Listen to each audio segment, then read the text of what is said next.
নিজ বাড়ি থেকে সাবেক পরিকল্পনা মন্ত্রী এম এ মান্নান আটক। নিজ বাসভবন থেকে সাবেক পরিকল্পনা মন্ত্রী ও সুনামগঞ্জ ৩ আসনের সাবেক সংসদ সদস্য এম এ মান্নানকে আটক করেছে পুলিশ। শান্তিগঞ্জ উপজেলার তার নিজ বাড়ি হিজল করজ থেকে তাকে গ্রেপ্তার করা হয়। গ্রেপ্তার পরে এম এ মান্নানকে সুনামগঞ্জ জেলা পুলিশ সুপারের কার্যালয়ে নিয়ে আসা হয়। সুনামগঞ্জের পুলিশ সুপার আফম আনোয়ার হোসেন খান বিষয়টি নিশ্চিত করেছেন। ছাত্র জনতার আন্দোলনের সময় সুনামগঞ্জ শহরের শিক্ষার্থীদের উপর হামলার ঘটনায় ২ সেপ্টেম্বর সদর মডেল থানায় একটি মামলা হয়। জেলার দোয়ারা বাজার উপজেলার বাসিন্দা হাফিজ আহমদ নামের এক ব্যক্তি দ্রুত বিচার আইনে মামলাটি দায়ের করেন। এই মামলায় এম এ মান্নান সহ ৯৯ জনকে আসামি করা হয়।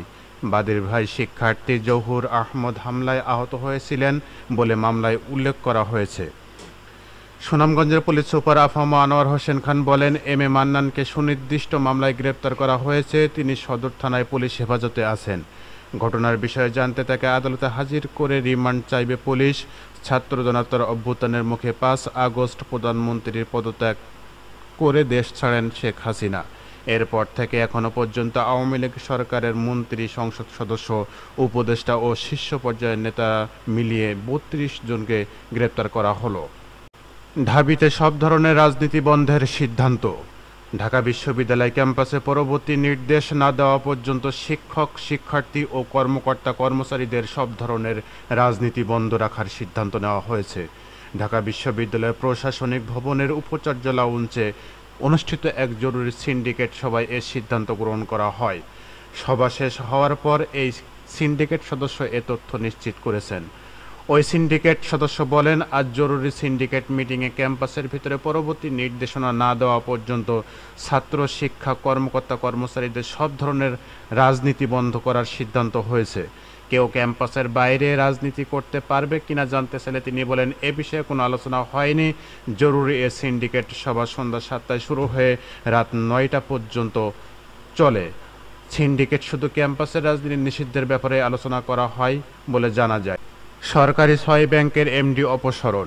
সরকারি মালিকানাধীন ৬ বাণিজ্যিক ব্যাংকের ব্যবস্থাপনা পরিচালককে একসঙ্গে অপসারণ করেছে সরকার। অর্থ মন্ত্রণালয়ের আর্থিক প্রতিষ্ঠান বিভাগ থেকে সিদ্ধান্ত নেওয়া হয়। আর্থিক প্রতিষ্ঠান বিভাগের উপসচিব আফসানা বিলকিসের সই করা পৃথক পৃথক প্রজ্ঞাপনে ৬ বাণিজ্যিক ব্যাংকের ব্যবস্থাপনা পরিচালক ও সিওর চুক্তির অবশিষ্ট মেয়াদ বাতিলের বিষয়টি জানানো হয়।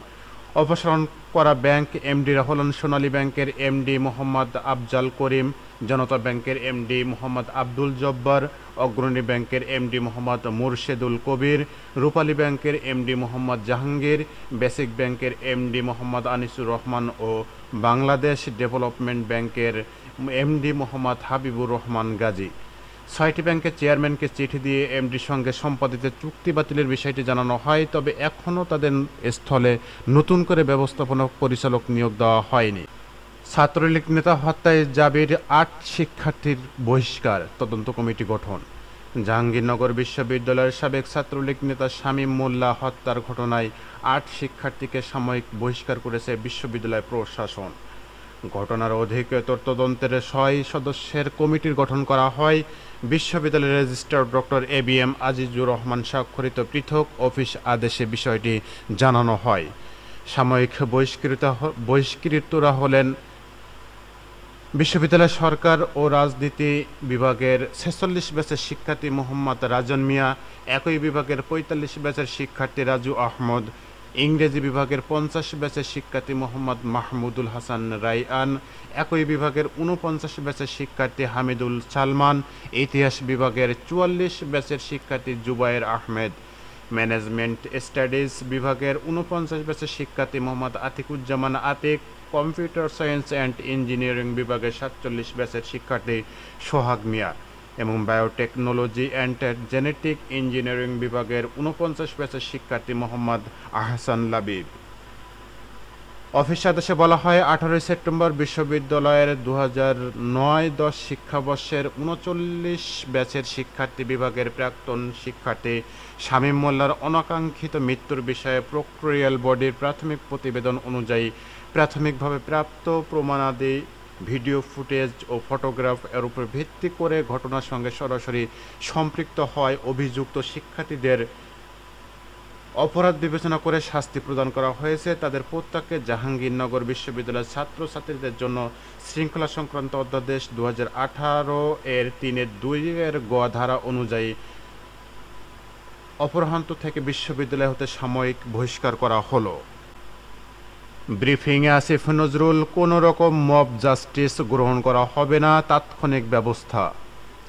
আইন বিচার ও সংসদ বিষয়ক উপদেষ্টা ডক্টর আসিফ নজরুল বলেছেন, মব জাস্টিস আইন নিজের হাতে তুলে নেওয়া, গণপিটুনি দেওয়ার মতো ঘটনা কোনোভাবেই গ্রহণ করা হবে না। ঢাকা বিশ্ববিদ্যালয় ও জাহাঙ্গীরনগর বিশ্ববিদ্যালয়ে 2 জন নিহত হওয়ার ঘটনায় খুব মর্মাহত জানিয়ে তিনি বলেন, এটা আমাদের খুবই কষ্ট দিয়েছে। ইতিমধ্যে ব্যবস্থা নিয়েছে, 3 জনকে গ্রেপ্তার করা হয়েছে। এ ধরনের ঘটনা এড়ানোর জন্য যত রকমের পদক্ষেপ নেওয়ার প্রয়োজন আমরা নেব।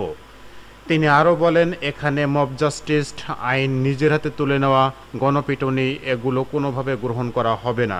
বিচার বহির্ভূত কোনো হত্যাকাণ্ড গ্রহণ করা হবে না। আমরা একটি জিনিস নিশ্চিত করেছি, আমাদের সরকার আইনিভাবে তাৎক্ষণিক ব্যবস্থা নেবে। তদন্ত বিচার সাপেক্ষে উপযুক্ত শাস্তির ব্যবস্থা করা হবে। চোর সন্দেহে ঢাকা বিশ্ববিদ্যালয় ফজলুল হক মুসলিম হলের অতিথি কক্ষে আটকে রেখে তোফাজ্জল হোসেন নামে এক যুবককে পিটিয়ে হত্যার অভিযোগ ওঠে একদল শিক্ষার্থীর বিরুদ্ধে। গত বুধবার রাতে কয়েক ঘন্টা ধরে দফায় দফায় মারধরে ওই যুবকের মৃত্যু হয়। গতকাল দিবাগত রাত 12টার দিকে কয়েকজন শিক্ষার্থী হাসপাতালে নিয়ে গেলে চিকিৎসক তাকে মৃত ঘোষণা করেন। আজ থেকে ভারতে উদ্বাস্তু শেখ হাসিনা। সাধারণ মানুষের ব্যাপক বিক্ষোভের মধ্যে গত 5 আগস্ট দেশ ছেড়ে পালান সাবেক প্রধানমন্ত্রী শেখ হাসিনা। ওই দিন ভারতের রাজধানী নয়াদিল্লিতে আশ্রয় নেন তিনি। হাসিনা যখন ভারতে প্রবেশ করেন তখন তার কাছে ছিল কূটনৈতিক লাল পাসপোর্ট। এই পাসপোর্ট নিয়ে যাওয়ার সক্রিয়ভাবে ভারতে 45 দিন থাকার অনুমতি পান তিনি।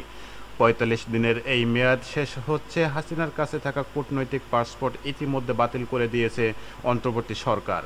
ফলে আজ থেকে দেশটিতে থাকার আর কোনো বৈধ অনুমোদন তার কাছে থাকছে না। তবে ভারত কি হাসিনাকে এখন বাংলাদেশে ফেরত পাঠিয়ে দেবে? উত্তর হলো না। দেশটির পররাষ্ট্র মন্ত্রণালয়ের এক কর্মকর্তা জানিয়েছেন, কূটনৈতিক পাসপোর্টের মেয়াদ শেষ হলেও সাবেক প্রধানমন্ত্রীকে ফিরিয়ে দেওয়ার কোনো সম্ভাবনা নেই। এর বদলে হাসিনাকে তিব্বতের ধর্মগুরু দালাই লামার মতো হয়তো বিশেষ রাজনৈতিক আশ্রয় দেওয়া হতে পারে, যিনি ভারতের উদ্বাস্তু হিসেবে বসবাস করছেন। ভারত যেহেতু হাসিনাকে ফেরত দেবে না এবং সেখানে থাকার জন্য তার কোনো বৈধ অনুমোদনও থাকবে না, তাই আজ থেকে তিনি দেশটিতে উদ্বাস্তু হয়ে পড়েছেন। গণহত্যা, গুম সহ মানবতা বিরোধী অপরাধের অভিযোগে অভিযুক্ত শেখ হাসিনাকে ফেরত এনে বিচারের মুখোমুখি করতে অনেকেই দাবি জানাচ্ছেন। তার বিরুদ্ধে ইতিমধ্যে 182টিরও বেশি মামলা দায়ের করা হয়েছে। ঢাবিতে যুবককে পিটিয়ে হত্যার ঘটনায় 6 শিক্ষার্থী আটক। ঢাকা বিশ্ববিদ্যালয়ের ফজলুল হক মুসলিম হলে তোফাজ্জল নামে এক ভারসাম্যহীন যুবককে চোর সন্দেহে পিটিয়ে হত্যার ঘটনায় 6 শিক্ষার্থীকে আটক করেছে শাহবাগ থানা পুলিশ। শাহবাগ থানার পরিদর্শক আসাদুজ্জামান এ তথ্য নিশ্চিত করেছেন। ঢাবি কর্তৃপক্ষ তাদের পুলিশের কাছে হস্তান্তর করেছে বলে জানা গেছে। তারা হলেন পদার্থবিজ্ঞান বিভাগের 2018-19 সেশনের শিক্ষার্থী জালাল আহমেদ, মৃত্তিকা পানি ও পরিবেশ বিভাগের 2020-21 সেশনের শিক্ষার্থী মোহাম্মদ সুমন, পুষ্টি ও খাদ্য বিজ্ঞান ইনস্টিটিউটের শিক্ষার্থী মুত্তাকিন সাকিন, ভূগোল ও পরিবেশ বিভাগের আল হোসেন সাজ্জাদ, গণিত বিভাগের আহসানুল্লাহ ও আজিবুল আলম। ওই ছাত্রদের পুলিশে সোপর্দের কথা নিশ্চিত করেছেন ঢাকা বিশ্ববিদ্যালয়ের সহকারী প্রক্টর অধ্যাপক ডক্টর রফিকুল ইসলাম। শেখ হাসিনার কোনো ক্ষমা নেই, মির্জা ফখরুল ইসলাম। বিএনপির মহাসচিব মির্জা ফখরুল ইসলাম আলমগীর বলেছেন, শেখ হাসিনার কোনো ক্ষমা নেই। সে জাতিকে ধ্বংস করেছে, সুতরাং জবাব তাকে দিতে হবে। যে অপরাধগুলো তৈরি করেছে সে অপরাধগুলোকে বলা হয় মানবতা বিরোধী অপরাধ। এ মানবতা বিরোধী অপরাধে তার বিচার হবে। হাসিনাকে আইনের আওতায় নিয়ে আসা হবে। ঠাকুরগাঁয়ের রানী কৈশল ডিগ্রি কলেজে মাঠে উপজেলা বিএনপির আয়োজিত জনসভায় প্রধান অতিথির বক্তব্য তিনি এসব কথা বলেন। মির্জা ফখরুল বলেন, আওয়ামী লীগ সরকার চলে গেছে, যাওয়ার আগে বাংলাদেশকে একেবারে ফোকলা করে দিয়ে গেছে। সব শেষ, টাকা পয়সা সব চুরি করে নিয়ে গেছে, রিজার্ভ ও ব্যাংকের টাকা চুরি করেছে, এমনকি ব্যাংক ব্যবস্থাকে ধ্বংস করে দিয়ে গেছে। নেতাকর্মীদের উদ্দেশ্যে তিনি বলেন, সামনে দুর্গাপূজা সনাতন ধর্মের মানুষের বড় উৎসব। এই উৎসবের সময় মণ্ডপগুলো পাহারা দিতে হবে, সনাতন ধর্মের মানুষজন যেন নির্বিঘ্নে তাদের পূজা পালন করতে পারে সেদিকে লক্ষ্য রাখতে হবে। আওয়ামী লীগ সরকারকে সমালোচনা করে বিএনপি মহাসচিব বলেন, যারা আমরা ধর্মপ্রাণ মুসলমান আছি তারা দাড়ি রাখি, টুপি পরি, সুন্নত পালন করি, এটাও তারা সহ্য করতে পারে নাই। অনেকে আলেম ওলামাকে তারা ফাঁসি পর্যন্ত দিয়েছে। মসজিদে যারা 5 ওয়াক্ত নামাজ পড়তে যায় তাদেরকেও তারা নজরদারিতে রেখেছিল। নামাজ পড়া ব্যক্তিরা নাকি জঙ্গি, এমনকি মাদ্রাসায় পড়লে সেও নাকি জঙ্গি। এভাবে আওয়ামী লীগ আমাদের ধর্মীয় যে বোধ রয়েছে সেই বোধকে ক্ষতি করার চেষ্টা করেছিল।